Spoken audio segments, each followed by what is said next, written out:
რატომ არ მიდის შენი ცხოვრება ისე როგორც გინდა? ალბათ იმიტომ რომ გაკლია პროცესის რწმენა და ნდობა. ერთი გავს მოგიყვები ადამიანზე, რომელსაც სიკვდილი მიაკითხავს. ეს ადამიანი ეტყვის, რომ ჯერ მზად არ ვარ სიკვდილისთვის, იქნებ ცოტა მადრო.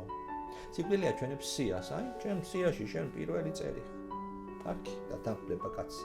ოღონდ მოდი მანამდე ფინჯანი ჩაი დავლი. ჩაის დალევის შემდეგ სიკვდილს დაღლილს ჩაეძინება. ეს ადამიანი აიღებს მის სიას, თავში მის სახელდაგვარს დაშლის და ბოლოში მიაწერს. მეორე დილას იღვიძებს სიკვდილი, მადლიერი ეუბნება ამ ადამიანს. შენ მე ძალიან დიდი პატივი მეცი. ამიტომ დღეს შენთვის მე გამონაკლის დავუშვებ და ჩემ სიას ბოლოდან მივყვები. ეს იგავი გეუბნება იმას, რომ ხანდახან უბრალოდ პროცესს უნდა მიყვე. ზედმეტი მცდელობა, ზედმეტი ფართხალი უარეს შედეგს იძლევა. მოდუნდი და გქონდეს რწმენა, რომ ყველაფერი გამოვა და ყველაფერი კარგად იქნება.